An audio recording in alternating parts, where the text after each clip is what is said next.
Bon, écoute, Samuel, merci d'avoir accepté l'invitation pour ce podcast.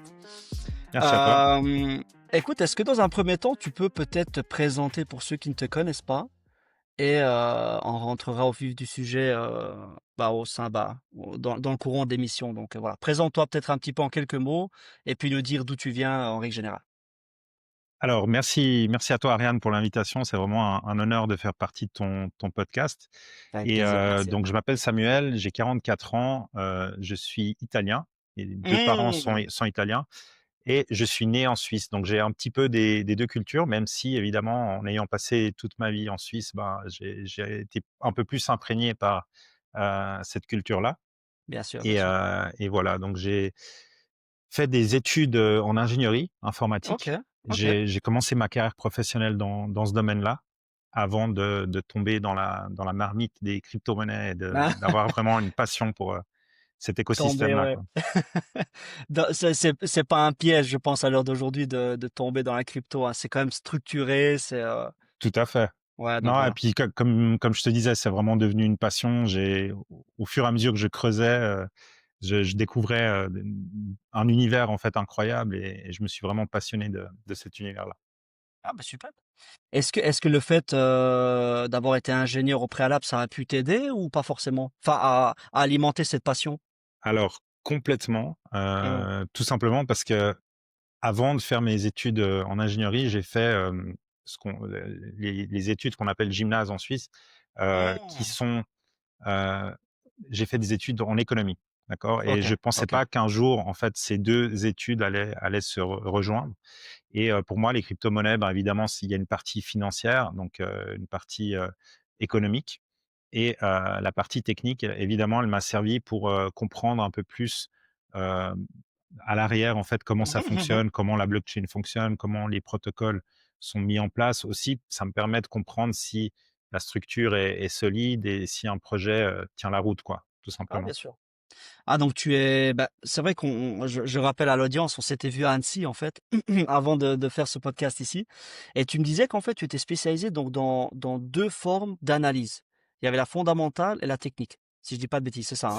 C'est ça, c'est juste. Est-ce que peut-être dans un premier temps, tu pourrais juste un petit peu vulgariser ces 2 termes-là pour comprendre comment tu en es venu à te spécialiser dans ces deux formes d'analyse-là?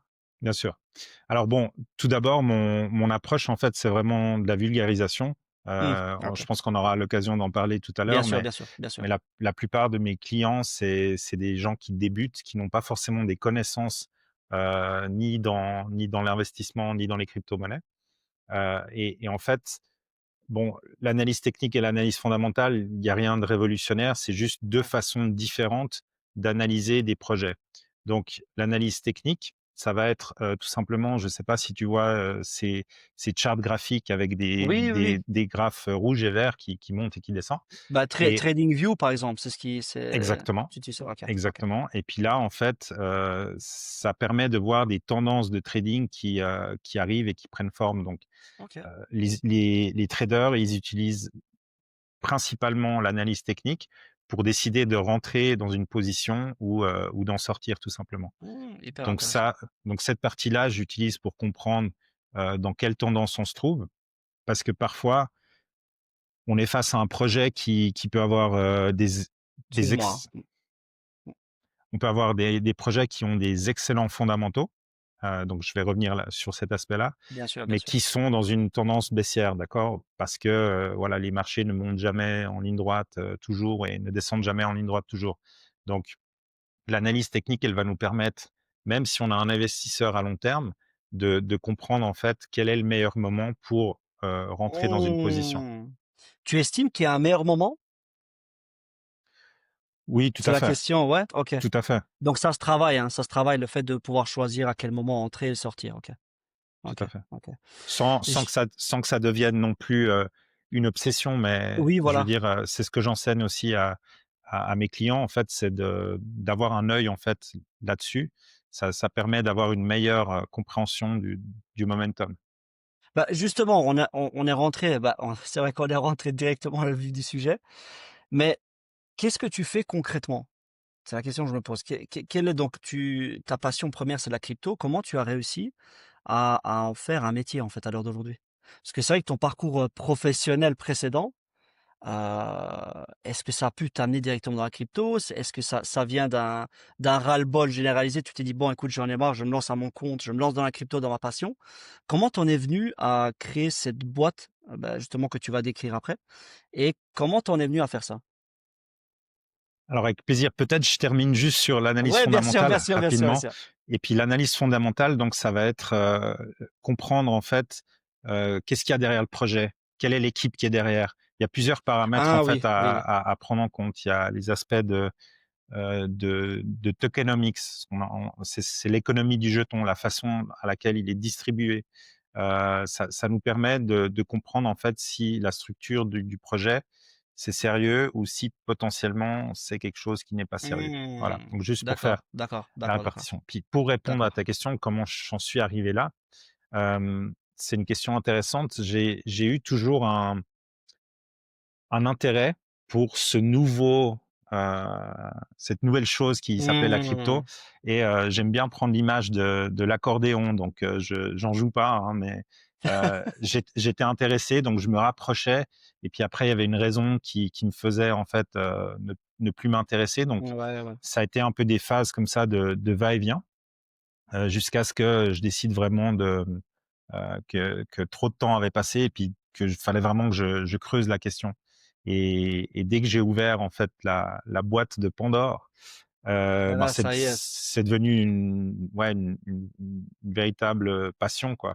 Je pense que j'ai pas passé une seule journée, sans lire un article, sans, me former en fait sur quelque chose Mmh. Une et véritable passion alors, ouais, c'est vrai, c'est et clair. voilà. Puis après ça crée des convictions en moi sur, une économie plus éthique, le fait de Mmh. devenir sa propre banque et cetera Très intéressant. et ça m'a On y reviendra après, c'est super intéressant à ce que et tu dis. ç OK. et ça m'a donné envie de le transmettre en fait, aux autres. Donc tu estimes que le système de la blockchain, de la crypto et cetera est plus éthique que le système bancaire actuel ou, où il y a Alors où chacun a ses avantages, ses inconvénients, je suppose? alors, C'est la question d'éthique, c'est vrai que c'est une question très, le on le s'app ouais. je vais prendre, uniquement le bitcoin, d'accord? Parce que Mmh. le bitcoin, il a été créé pour ça et il est sorti en fait juste après la crise des subprimes en 2008. Je ne sais pas si tu te souviens, Bien sûr, mais bien sûr. Bah, ch oui, c'était un gros choc économique, surtout aux États-Unis, mais ça a impacté quand même, le monde entier et c'est c'était pas par une, rapport à l'immobilier principalement, je crois ou ouais. exactement. Mmh. Et c'était pas une, coïncidence, d'accord? Ça a été D'accord. créé et lancé à ce moment-là pour montrer, voilà, il y a un autre système qui n'est pas centralisé, qui n'est pas détenu par, une élite, d'accord? Mmh. Qui est plus juste, qui aura une limitation en fait. Le bitcoin, il est limité à 21 millions. Il y aura pas Mmh. une Un unité de de plus, ouais. plus, d'accord? Et c'est ce qui fait sa grande force. Voilà. D'accord.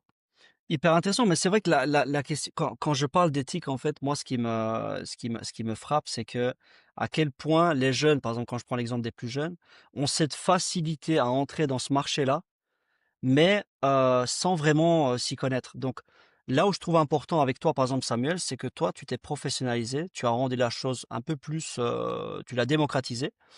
Mais la question que je me pose, est-ce que, il y a moyen d'en sortir ou de vivre, enfin, je dirais pas de vivre de ça complètement, mais de pouvoir vivre, au quotidien qu'avec la blockchain?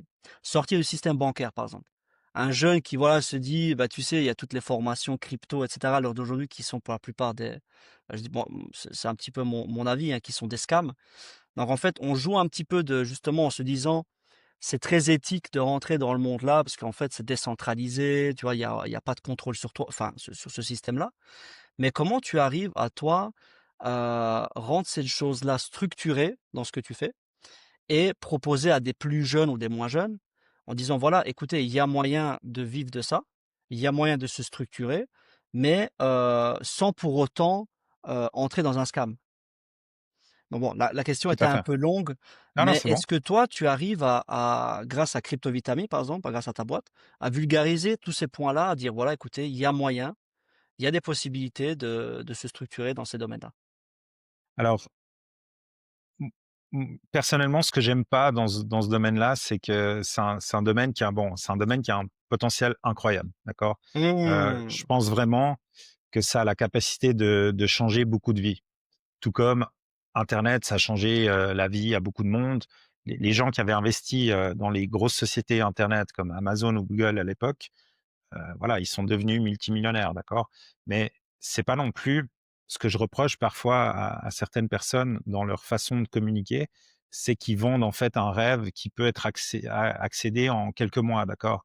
Et c c'est pas comme ça que ça fonctionne, d'accord? Et les Mais au début, la crypto a été vue comme ça. C'est pour ça que je trouve ça dommage qu'une si ouais, belle ouais. technologie soit vue comme ça à l'heure d'aujourd'hui. Enfin, plus trop, hein, justement, plus trop grâce à des personnes comme toi. Mais précédemment, c'était quand même le cas. Même moi, hein. Je m'étais dit, mais non, c'est du scam. Mais en fait, en y réfléchissant, tu vois que c'est une technologie qui est fantastique. Donc, Mais en fait, ça dépend de on choisit toujours les gens qu'on écoute, d'accord? mmh. Et que ça soit dans la crypto, dans le sport, dans tout ce qui est, régime alimentaire, j'en sais rien. Mmh mh. Il y aura toujours en fait des gens qui vont, vouloir, vous vendre en fait un objet brillant, quelque chose, la pilule magique et cetera, pour avoir des résultats en quelques jours et en fait, je pense que pour avoir des résultats sur le long terme, il faut se donner les moyens pour y arriver et Mmh. moi je transmets ça au niveau de l'éducation. Pour moi, l'éducation financière, c'est quelque chose Ça j'ouvre la question non, à mais toi. c'est très bien, c'est très bien, c'est très bien. C'est quand même intéressant que c'est quelque chose, en fait, que tout le monde utilise, tout le monde a besoin, mais on reçoit jamais ce type d'éducation à l'école, alors que ça devrait faire partie d'une éducation, déjà, aux petits, d'accord? Bien Et sûr, en bien fait, sûr. c'est ça qui manque et et voilà, donc c'est une approche un Mmh peu mh, plus mmh. structurée sur le long terme, plutôt que plutôt que 2-3 vidéos, pour dire, «Faut acheter ça, c'est génial» et puis après, les gens disparaissent, sans vous Exactement, dire quand il faut les exactement. vendre. Stop, on met pause ici pendant la vidéo. Pourquoi? Je vous incite déjà dans un premier temps de suivre la page, de mettre un like et de la partager autour de vous. Et dans un deuxième temps, ce que je vais vous inciter également à faire, c'est d'aller tout de suite sur le petit lien qui est ici au-dessus, sur la petite rubrique, d'aller scroller, de voir un petit peu les accompagnements que Samuel propose et surtout de réserver un appel directement avec lui. Vous allez également retrouver le lien au-dessus dans la rubrique, vous allez voir, vous scrollez un petit peu sur le site et vous allez retrouver assez facilement. Et petite exclusivité pour ceux qui passent par le podcast et par un code que vous allez incorporer sur le Calendly, Ariane99. Vous allez pouvoir bénéficier d'une réduction d'un accompagnement. Samuel vous en dira un peu plus. On passe à l'action et surtout on reprend la vidéo tout de suite. Et ce que je trouve super intéressant là, c'est tu parles d'éducation financière. C'est vrai que, le constat qu'on se fait, hein, c'est que en fait, pour moi, hein, l'économie quand même fait partie intégrante de notre vie, tu vois? La façon de mettre son argent de côté. Bon, je vulgarise là, hein. La façon de l'investir et surtout que moi j'ai une conviction profonde, c'est vrai que j'en parle souvent autour de moi, tout ce qui est retraite et cetera, bah, moi je ne suis pas convaincu d'en avoir une, hein, tu vois? Donc je pense dans quelques années ça va être voué à l'échec. Bon, peut-être que je suis un petit peu pas assez optimiste là-dessus, mais justement ça responsabilise peut-être davantage les personnes à s'informer et à s'instruire sur tout ce qui est, l'économie ou l'éducation financière en règle générale. Là où tu m'as parlé de pilules, dans ce que tu proposes, d'où t'es venue cette inspiration à proposer de la cette fameuse pilule, c'était quoi? C'est quoi? Tu as 2 ou 3 formes de pilules? Alors j'ai 3 pilules. Tu as 3 pilules, OK. Alors, C'est l'huile Matrix ou pas? ouais, il y avait un côté Matrix que je trouvais Ouais, sympa et qui m'a voilà, c'est un texte déjà quand j'ai vu le film, c'était il y a longtemps, mais ça m'a vachement parlé, quoi voilà, moi aussi. et je pense que ça se ressent, complètement dans l'écosystème crypto par rapport à l'économie traditionnelle et donc voilà et après je cherchais un nom qui puisse, être utilisé dans différentes langues donc j'aimerais développer, aussi ça dans plusieurs langues et du Ah, mais coup pour l'instant, tu le fais qu'en français, hein? qu'en français, ouais. OK, OK. Et du coup, j'ai eu l'aspect vitamine, voilà, on peut le dire en italien, en espagnol, en Ouais, anglais, ouais, ça ouais. ça se comprend. D'ailleurs, dans mon nom, c'est pas l'orthographe, francophone, mais voilà, c'est aussi pour ça. Et après l'aspect des pilules, ça faisait un petit côté vitamine, d'accord? Et puis un petit côté, booster sa santé financière. Et du coup, mes Mmh. programmes, je les ai appelés, vitamines A, B et C, tout simplement, Ah bah, par c'est rapport à ça, quoi. OK, OK, OK. Donc quand tu dis booster, c'est-à-dire c'est dans un but de préserver son épargne ou c'est plutôt la faire fructifier? Ou Alors tu as ces 2 aspects-là? alors moi, j'ai une vision long terme, d'accord? Et Mmh, donc d'accord. c'est premièrement de la faire fructifier de manière OK. intelligente, mais aussi de la préserver, d'accord? Mmh. Pour 2 raisons. Hem, Si on prend de nouveau simplement un comparatif entre le bitcoin et l'euro, par exemple, Ouais, ça peut être le dollar, ça peut être le franc suisse, peu importe. En fait, heu, notre billet de banque, en fait, il perd de la valeur d'année en année, d'accord? Tout simplement parce qu'on a, quelque chose, qui a été créé dans le système, l'inflation quoi. l'inflation, Mmh. d'accord? Et qui dévalue notre argent. Donc ça aussi, c'est un programme qu'on a reçu, en fait, quand on était petit, enfin, personnellement, que j'ai reçu moi-même. Il faut travailler et il faut, garder ton argent à la banque, d'accord?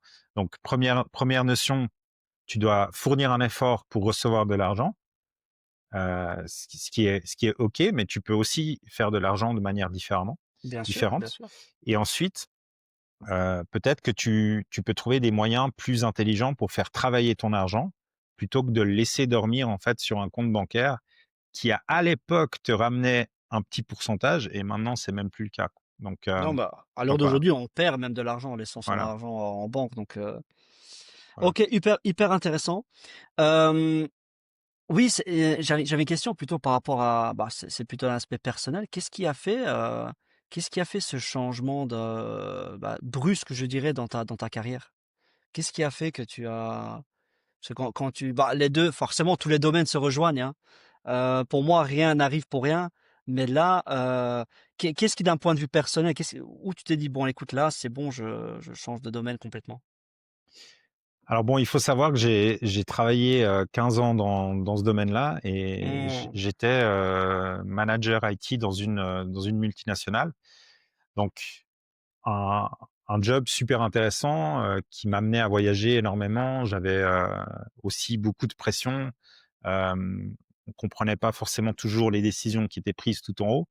Et donc forcément, ouais. j'avais une première, en fait, petit à petit déconnexion par rapport aux valeurs, en fait, qui étaient mes valeurs avec les valeurs de ce que pouvait m'offrir mon job. Alors j'ai beaucoup de gratitude pour le job et puis pour l'entreprise pour laquelle j'ai travaillé. J'ai beaucoup appris, d'accord? Mais voilà, j'ai senti, en fait, un désalignement par rapport à ça. Et Ouais, puis ensuite, tout simplement, je me suis rendu compte que, ben, si je continuais, ben, peut-être j'allais être malheureux, tout simplement. Et forcément. donc j'ai eu envie de, de créer quelque chose pour les gens.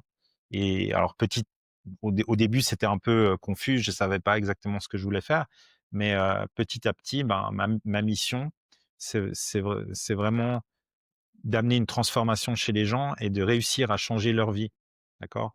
Donc Hem il y avait encore cette volonté-là justement de ouais, de vouloir, donc d'en fait, de donner ce que tu voulais qu'on te donne quoi, au préalable?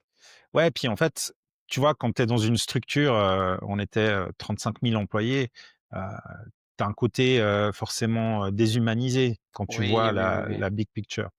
Mmh. Et en fait, ben, moi, j'avais envie de me rapprocher plus du côté humain, tu vois? De travailler avec des gens en direct, de voir, en fait, leur transformation, de voir leur évolution. Et c'est quelque chose qui m'amène beaucoup plus de plaisir, en fait. Bien sûr, bien sûr. Qu'est-ce qui, en parlant de plaisir, qu'est-ce qui, je prends un exemple lambda. Je suis jeune, je ne sais pas par quoi commencer. Est-ce que tu estimes que la crypto est un moyen, est un moyen, initial afin de comprendre l'économie en règle générale? Est-ce que c'est un bon moyen de compréhension, d'apprentissage? Alors c'est un moyen.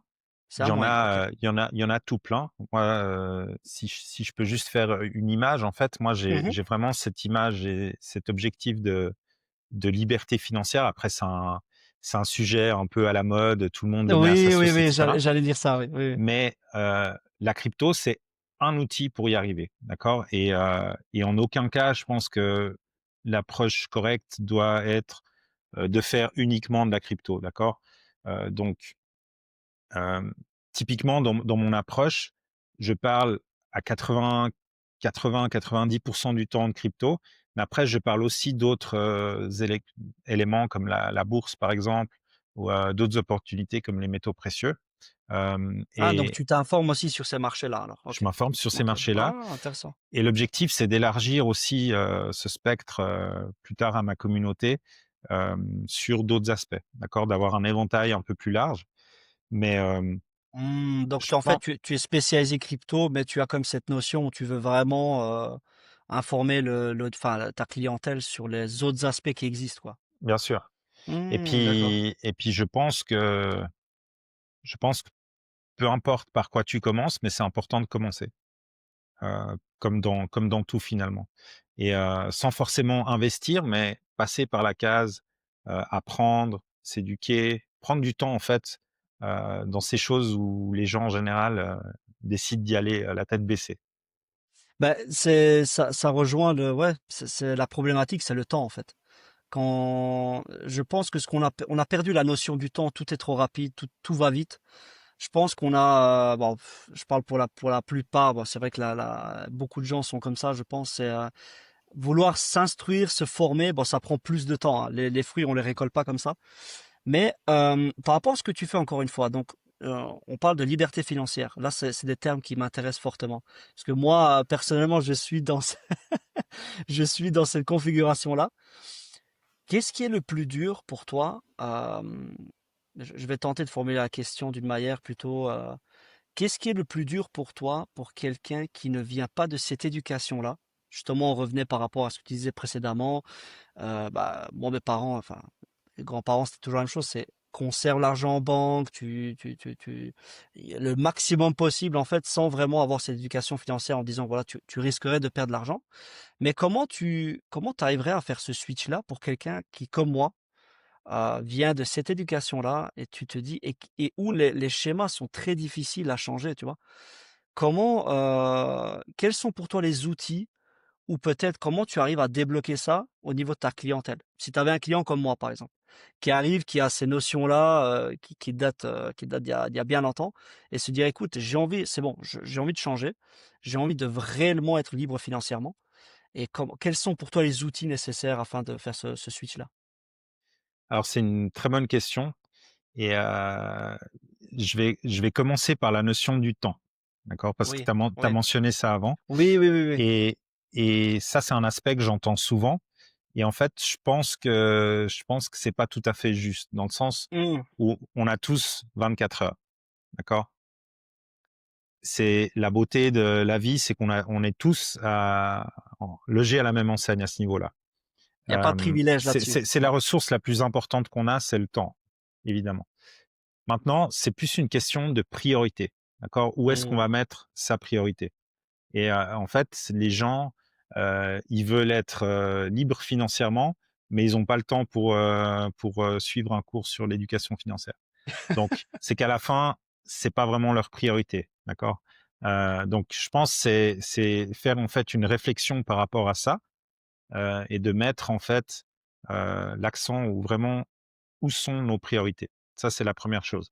Après, heu, deuxièmement, j'ai eu le même type d'éducation que toi, donc fallait conserver son argent à la banque et cetera et j'aurais voulu, suivre, une formation, faire partie d'une communauté et cetera, qui m'apprennent en fait ces choses-là, sans forcément, investir, tu vois? Mais juste apprendre et puis, je pense que l'important, c'est de faire le premier pas.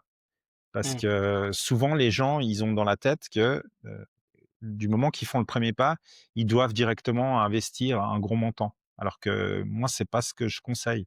C'est vraiment de passer par la case, faire partie d'un groupe, être curieux. Être curieux, c'est une notion qui est super intéressante, d'accord? Et De base super déjà, ouais. importante. Et donc, si tu es curieux et si que tu vas à l'encontre de personnes, qui sont dans ta région, qui s'intéressent à ça, Voilà, aujourd'hui, il y a plein de réunions, d'entrepreneurs ou de talk crypto, donc on en trouve partout, d'accord? Donc le fait d'être curieux et d'aller voir, en fait, ces gens-là, de discuter avec eux, ça va peut-être, petit à petit déclencher quelque chose, d'accord? Et Beh, surtout que ça n'a jamais été aussi facile, je trouve, pour moi à l'heure d'aujourd'hui, avec tous les bah, déjà, moi, ne serait-ce que moi personnellement, bah, mon outil principal, c'est YouTube, tu vois? ouais, Je me forme sur quasiment tout, sur YouTube, sur internet, j'ai déjà pu faire appel aussi à des personnes comme toi qui forment en fait des gens. Heu, d'ailleurs oui, on revenait par rapport à la question donc le fait de pouvoir changer d'éducation, tu vois? mmh. De passer d'une éducation, où tu laisses l'argent et bah, sur ce qu'on disait précédemment.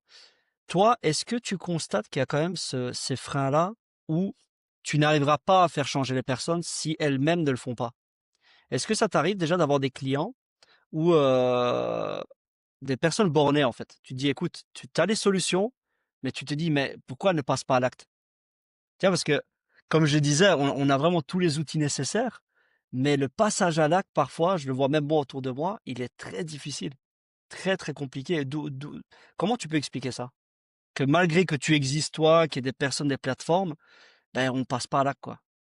Je pense que c'est dû aux programmes qui nous sont inculqués dès qu'on est enfant Mmh. et ce que j'ai déjà mentionné avant, tu vois, par rapport à l'argent Mmh. Ouais. et il faut réussir à changer, en fait, cette vision de l'argent et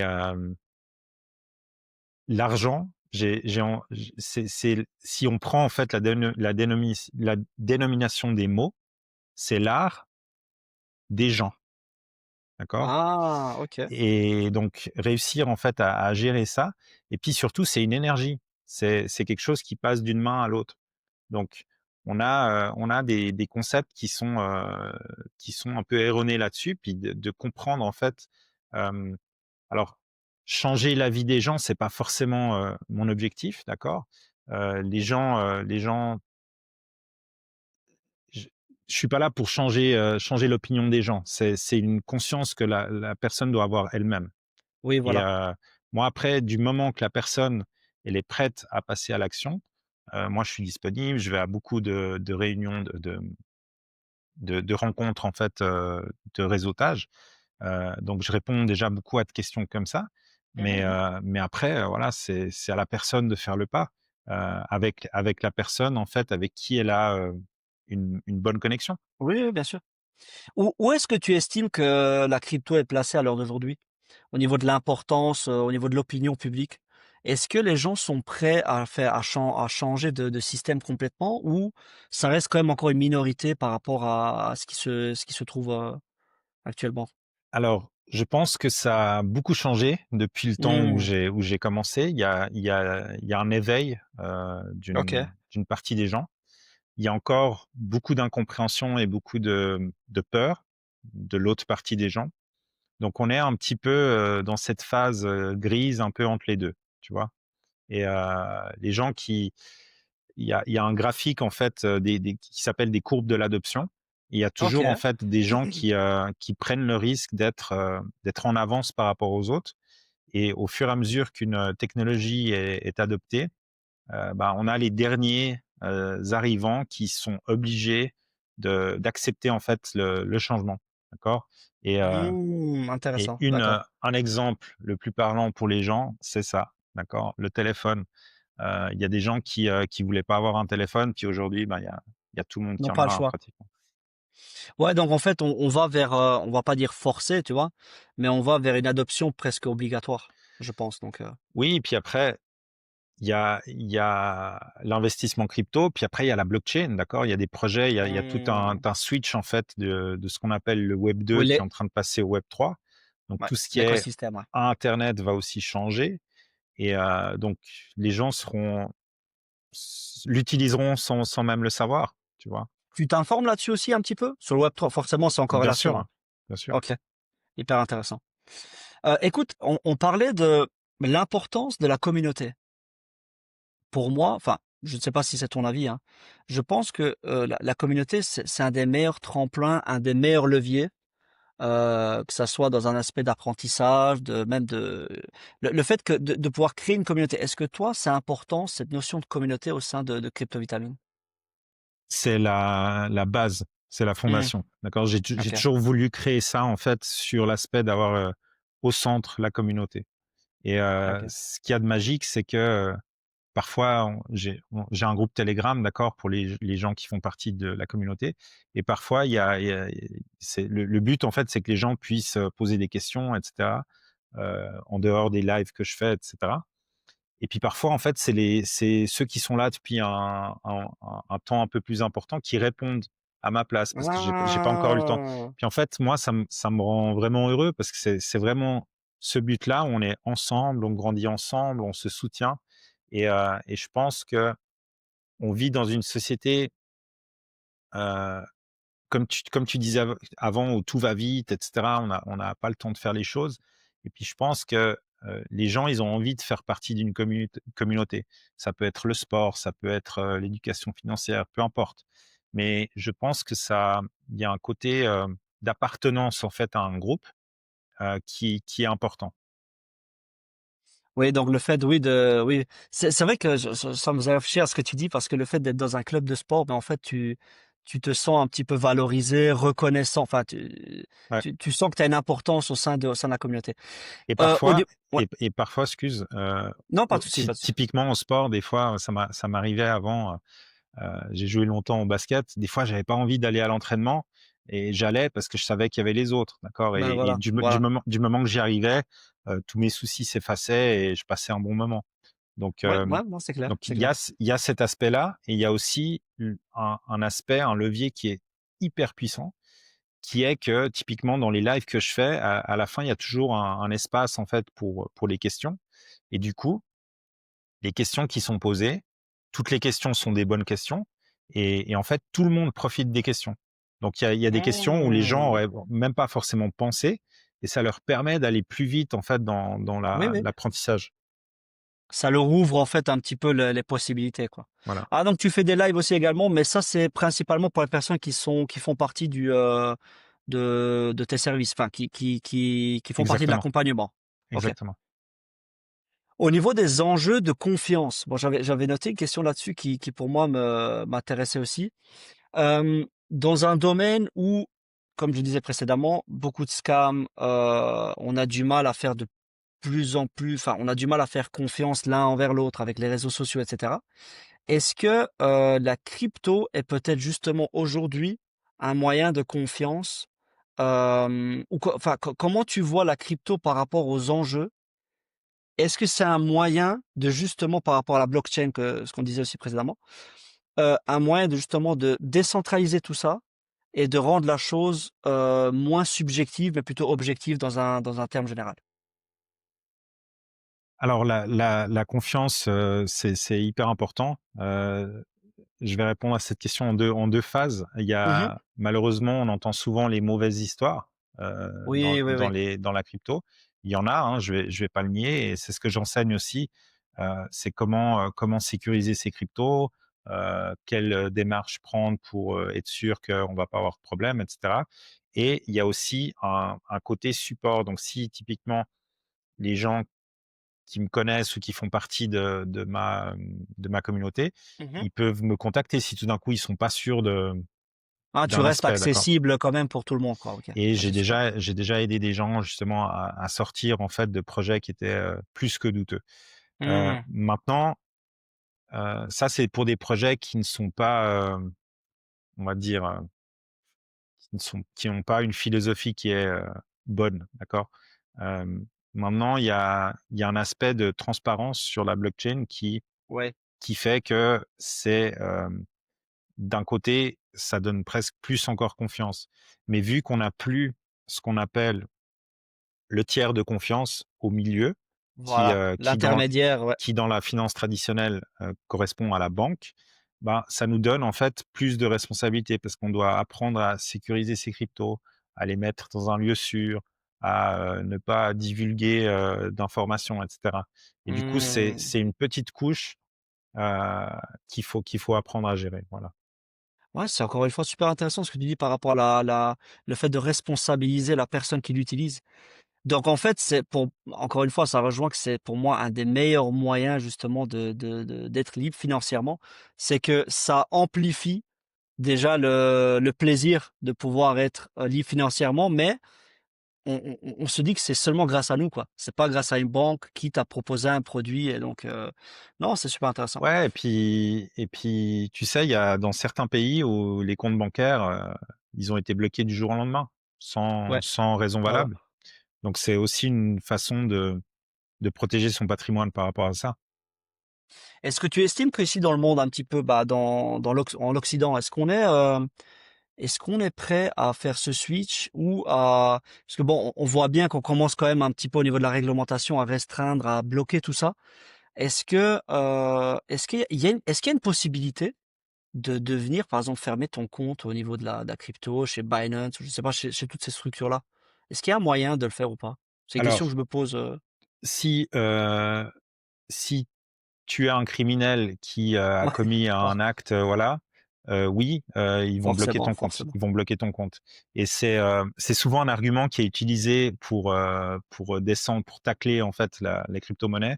Oui, voilà. Pendant longtemps, c'était utilisé par les criminels. Alors, un criminel aujourd'hui qui utilise la crypto, il est pas forcément intelligent parce que, Oui, voilà. voilà. Après, Ouais, donc il c'est y a il y a des outils un peu plus techniques pour voilà, être passé un peu sous les radars, mais sur un compte traditionnel comme Binance ou et cetera, c'est tout est traçable, en fait, et c'est ça qui est magnifique. comment tu conçois, la réussite, toi? Au niveau au niveau, au niveau de l'argent, c'est quoi pour toi être libre financièrement, en fait? C'est vrai qu'on parle souvent de liberté financière, mais comment tu la conçois, toi? Alors, c'est vivre d'une façon, qui nous fait kiffer, voilà, Ouais, ouais, ouais. et tout simplement en ayant, pour moi, c'est d'avoir des revenus passifs qui sont, majeurs, qui sont plus grands que, nos dépenses, d'accord? Mmh. Donc OK. il y a aussi un aspect à considérer qui est les dépenses. Ah donc forcément, oui. Mmh. Après la réussite, c'est très personnel, tu vois? Mmh mh. Et c'est premièrement, c'est personnel et ça peut changer à travers les années, d'accord? Donc, OK. moi, OK. je suis pas forcément dans le matériel personnellement, mais Oui, oui. voilà, il y a des gens qui aiment ça et du coup, ça sera plus pour eux avoir une belle montre ou voilà, je ne sais pas. C'est vrai que quand tu regardes la majorité des personnes qui le sont, en fait, qui sont libres financièrement, ben, le matériel, ils remarquent que c'est pas le plus important, en fait. C'est même une dépense en plus et qui est une perte de patrimoine en règle générale. Tout ce qui est bon, ça dépend quel matériel on parle, mais J'ai vu une interview de Pavel Durov, je sais pas si tu vois qui c'est? ah oui, bien sûr, bien sûr, bien Et sûr. De donc Telegram, non, le le fondateur? fondateur de Ouais, Telegram ouais. et on lui demandait: «Mais vous possédez aucune propriété, c'est bizarre», et il disait: «En fait, ma la chose la plus importante dans ma vie, c'est ma liberté, et du coup, si j'ai une maison, je vais vouloir y passer tout le temps là-bas et du coup, je vais être enfermé géographiquement au même endroit. Si, j'ai un jet privé, ben, je vais vouloir l'utiliser, je vais vouloir lui accorder l'importance». Donc pour lui, Mmh. et j'aime bien cette approche, c'est d'avoir cette liberté géographique. Pour moi, il y a la liberté de temps, la liberté géographique et la liberté financière, d'accord? Et si tu arrives à avoir ces 3 là, c'est le jackpot. Et en plus, la crypto le permet. C'est ça qui est super intéressant. Hem, Par rapport à la gestion, bon là on va parler, bon ça on va rentrer un petit peu plus, dans la technique. Comment tu expliques à l'heure d'aujourd'hui, bah, forcément tu as pu voir la baisse du marché. Comment tu l'expliques? Est-ce que parce que bon, forcément les cycles, comme on l'avait dit quand on s'était vu à Annecy justement, que les cycles ne sont plus respectés. Enfin bon, ça c'est je sais pas si c'est vrai ou pas, mais on voit qu'il y a une vraie, tout est chamboulé. Alors je pense que c'est encore un peu tôt pour affirmer Mmh. ça. OK. C'est possible, mais c'est possible aussi que cette chute, ait commencé un peu le bear market, d'accord? Le marché baissier. Mmh. Ouais. Donc, on verra, ces prochains mois comment ça va réagir. Maintenant, le marché, il monte jamais en ligne droite, il descend jamais en ligne droite, d'accord? Et c'est pour ça que c'est aussi important de comprendre les moments qui sont propices à investir et qui sont propices à sortir aussi du marché. Les personnes évidemment qui investissent quand c'est au sommet, ben, ils doivent accepter une phase où pendant 3 4 ans, le prix va diminuer. Maintenant, qu'est-ce qui s'est passé en particulier, le mois dernier? Il y a une grosse, chute, une grosse cascade de liquidation. Ça a été une manipulation de marché. Malheureusement, c'est quelque chose qui existe, qui n'est pas forcément dû au monde des cryptos. On trouve ce genre de manipulation sur tous les marchés. Mmh Après, mh. sur les cryptos, c'est un petit peu plus visible parce que il y a moins d'argent qui circule. Et du coup, quand il y a une manipulation qui est faite, il y a des effets de levier qui sont plus importants. OK, super intéressant, OK. Quelles sont d'ailleurs les erreurs à ne pas faire dans ce genre de configuration? Parce que ça, c'est, Alors, où est-ce que tu estimes que enfin, à quel moment tu estimes: «Bon, là, on est dans un bear market, c'est bon, on peut peut-être faire une relance» ou tu vois? Pour un débutant comme moi, par exemple, qui alors, dans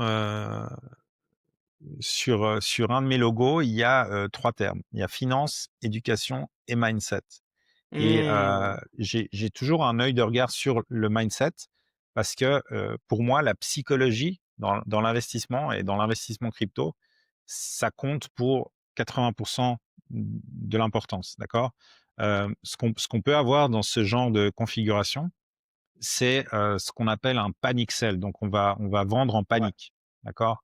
Si on est bien préparé et puis qu'on a une vision long terme, ça va dépendre aussi sur quel actif on est investi. Ça va pas être la bonne solution. Si on investit sur le long bien terme sûr. sur le bitcoin, on doit aussi pouvoir accepter, certains retracements, certaines pertes, d'accord? Et à contrario, donc ça, c'est ce qu'on appelle le FUD, c'est quand il y a un élément négatif qui vient chambouler le marché et du coup on vend, Mmh. sous la panique, et on a l'émotion inverse qui va être le FOMO, donc la peur de rater le train, et c'est quand on a une crypto qui commence à avoir une courbe, vraiment qui monte. On a tous les youtubeurs qui en parlent en même temps et Ouais, du ouais, coup on bah, se dit: c'est «Mince, j'en ai pas, qu'est-ce que j'ai? Il faut absolument que j'en achète», d'accord? Et en général, les gens qui achètent à ce moment-là, c'est à ce moment-là que le prix se retourne, d'accord? Donc, hem, il faut aussi accepter que le train soit parti. La beauté de l'investissement crypto, c'est qu'il y a toujours des opportunités à gauche et à droite. Donc, s'il y a un train qui est déjà parti, on le laisse passer, d'accord? C'est pas grave. On se flagelle mmh pas parce qu'on l'a pas pris, et bien puis sûr, on bien on sûr. on prépare l'opportunité suivante. D'ailleurs, tu as une explication aussi également sur le fait qu'il y a comment tu peux expliquer que beaucoup de projets crypto, disparaissent au bout de 2 3 ans? Il y a pas beaucoup de projets qui tiennent la route quand même quand tu regardes des bitcoins, franchement, je ne sais pas s'il y en aura d'autres. Bon, il y a Ethereum qui tient quand même la route, il y en a pas mal qui tiennent la route.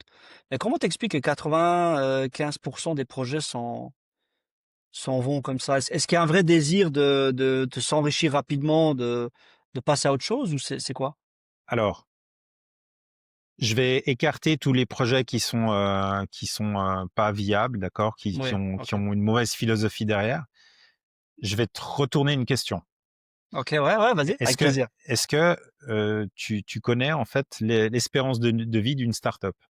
Traditionnelle, hein, pas crypto. Du start-up, je crois que c'est 3 ans? 3 5 ans? Ah voilà, tu as ta réponse. En OK. fait, on est dans un écosystème de startup. C'est des projets qui voient le Mmh. jour, et parfois ce qui se passe, c'est qu'on a les cycles où toute la majorité qu'on n'a pas vu, durant ce cycle-là, mais on a, la majorité des cryptos qui ont heu, leur crypto qui décolle en termes de valeur, et parfois, en fait, ça chute et du coup, ces projets-là commencent à avoir des problèmes de liquidité et du coup, ils doivent mettre la clé sous la porte. Donc, en général, dans les marchés baissiers, les projets qui ne sont pas suffisamment solides, ils arrivent tout simplement pas à absorber la chute, et du coup, ils doivent mettre la clé sous la porte. Mais j'aime bien cette image de start-up parce que c'est Ouais. vraiment c'est vraiment le cas. Ouais, donc bah, c'est vrai que oui, c'est vrai que quand tu regardes les startups classiques un petit peu dans le domaine traditionnel, c'est 3 5 ans et justement quand toi, est-ce que tu as déjà pensé à créer un projet de cette envergure-là? ou tu estimes que c'est un petit peu peut-être prématuré? C'est possible de faire, enfin, c'est possible de faire ce genre de projet à l'heure aujourd'hui? De dire: C'est «Voilà, je c connais la». Techniquement, c'est pas compliqué. Après, OK, c'est OK, créer une crypto en soi, c'est pas compliqué. OK. Maintenant, il faut avoir un projet qui tient la route, il faut Une avoir des communauté et investisseurs. cetera. C'est la tech, d'accord? Donc c'est un domaine qui va extrêmement vite. Donc il faut arriver en premier, il faut avoir une force de frappe, importante. Il faut pas qu'il y ait un autre acteur qui arrive derrière avec un projet qui soit encore meilleur. Donc c'est une grosse, grosse compétition. OK, OK. Et est-ce que tu vois l'IA, ben, on va faire un parallèle par rapport à l'IA. Est-ce que l'IA et la crypto, c'est quelque chose qui est en corrélation? Ou est-ce que tu vois, ou peut-être l'IA va mettre en danger la crypto? Je ne sais pas si ma question est formulée d'une manière correcte, mais comment tu vois, est-ce que tu utilises l'IA toi déjà? J'utilise l'IA, ouais. OK. OK. Est-ce qu'il y a une manière de l'utiliser intelligemment pour pouvoir justement, ou c'est quand même complètement différent, je pense, les 2 domaines-là? Alors, bon, l'IA existe depuis beaucoup plus longtemps que ce qu'on veut nous faire croire, hein. Mmh.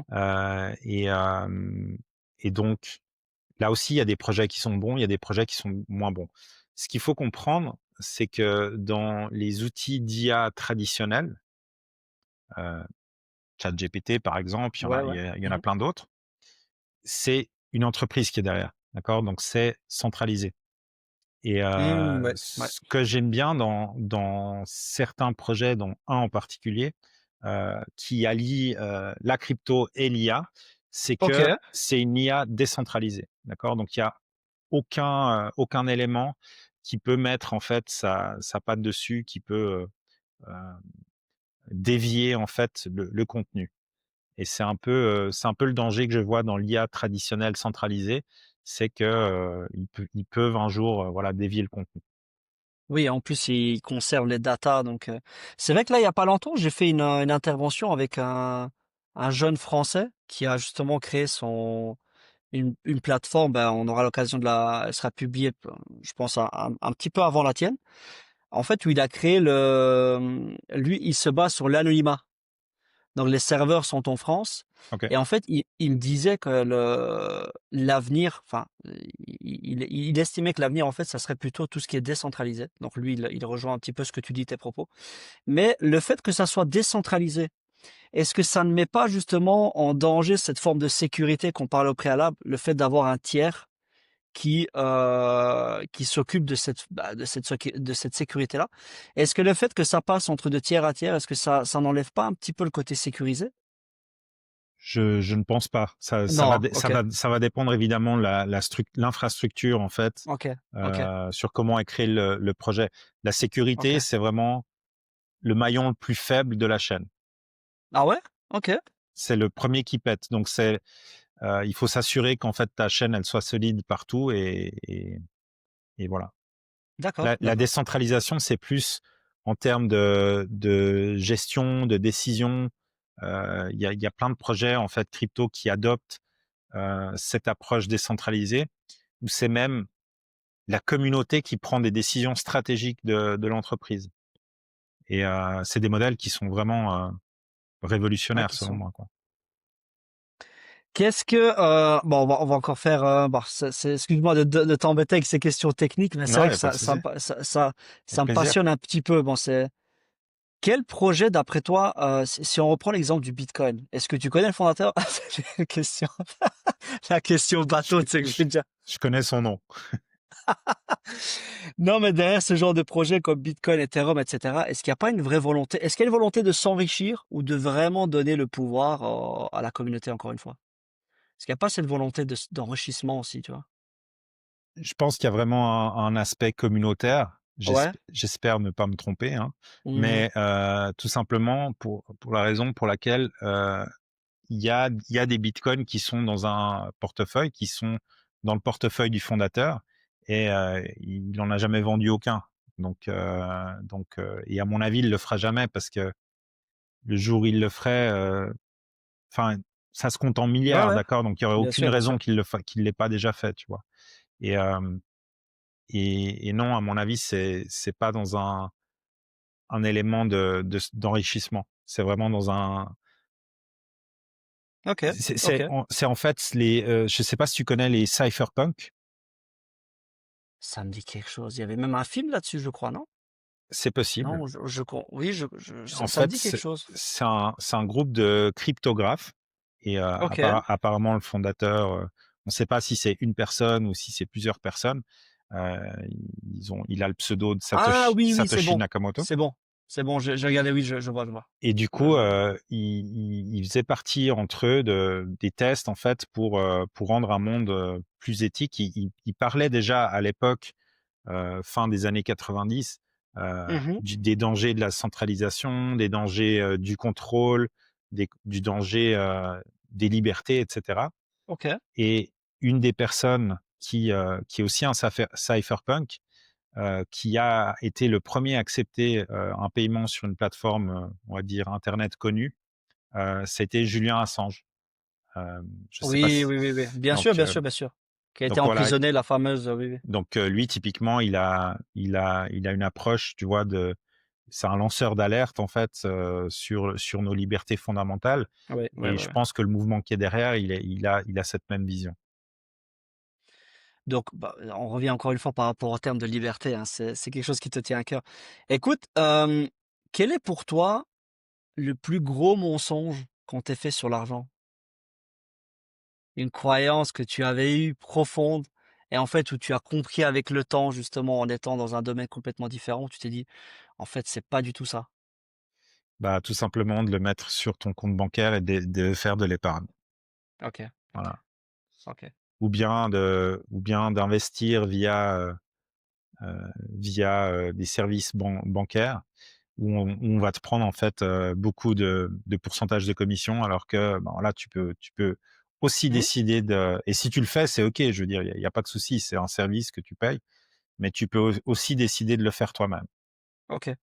Donc à l'heure d'aujourd'hui, toi, bah, tu forcément, bon, c'est peut-être une question indiscrète, mais tu utilises principalement la crypto en règle générale, dans tes achats ou pas forcément? Enfin, ça fait partie une grande partie de ton moyen, dans ton mode de vie, quoi? Non, j'ai une approche, diversifiée au niveau des Mmh. investissements. Je pense que OK, c'est OK, important d'être, voilà, de limiter son risque et cetera.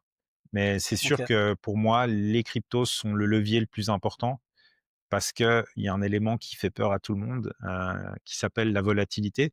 Mais, Ouais, quand on la domine dans le bon sens, quand on la comprend, ça peut devenir vraiment un allié, super puissant. OK. Super intéressant. Écoute Samuel, je pense qu'on a fait le tour de tout. Je Super. vérifie juste, mais je pense qu'on a fait le tour de tout, même plus que ce que je pensais, en fait, donc c'est génial, c'est génial. Est-ce que peut-être Samuel, tu peux juste nous dire où on peut te retrouver? Est-ce que tu es présent sur les réseaux sociaux? Alors je suis présent sur Instagram, Instagram, OK. et ensuite, ben, tout simplement mon site, internet donc Qu'on je mettra on en mettra post-production, ouais. donc OK. cryptovitam.in. Et Ouais. sur ce site-là, c'est possible, tout simplement d'adhérer à ma newsletter qui est offerte, Oui, oui, oui. donc une Oui, oui. newsletter, hebdomadaire. Et puis c'est aussi possible de prendre contact avec moi et donc c'est offert aussi. On fait un audit sur votre situation. On regarde Ah, si, tu heu, proposes audit, OK. on regarde si quels sont vos objectifs, si les cryptos, c'est quelque chose qui est fait pour vous, voilà, tout simplement. Ah donc OK, donc ça t'arrive bah, j'allais pas dire ça t'arrive de refuser des clients, mais ça t'arrive peut-être si le mindset ne correspond pas à la Bah, ou ça disons t'est déjà arrivé ou pas?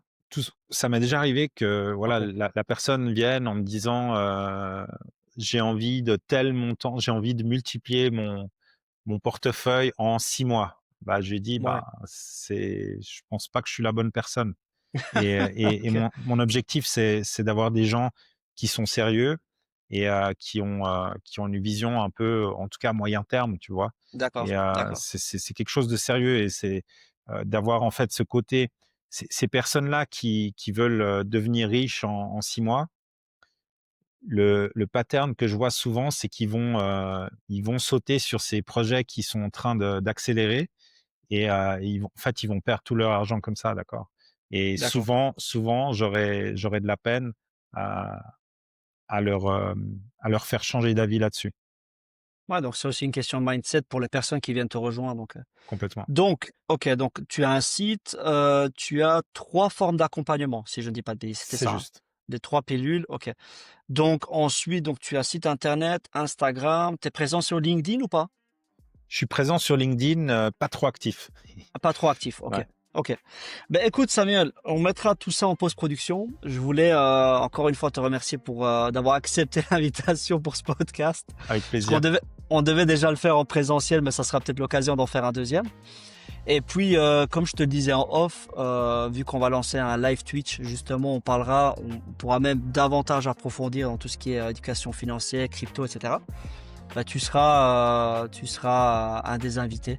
Donc, Merci comme beaucoup. ça, on Avec peut plaisir. peut-être faire une petite annonce. J'espère que tu accepteras à ce moment-là et puis on avancera là-dessus. Donc voilà, je dis merci à tout le monde d'avoir visionné l'épisode ici. Et puis surtout, je motive fortement les personnes à venir vers toi. Parce que je vois quand même que tu as un aspect aussi un petit peu de sensibilisation sur... pas que la crypto en fait. Ce que je constate, c'est que tu fais un petit peu sur tous les champs d'action possibles. Et puis, je dis à bientôt pour tout le monde. Et puis merci à toi Samuel encore une fois. Merci à tous. Ciao. Ciao.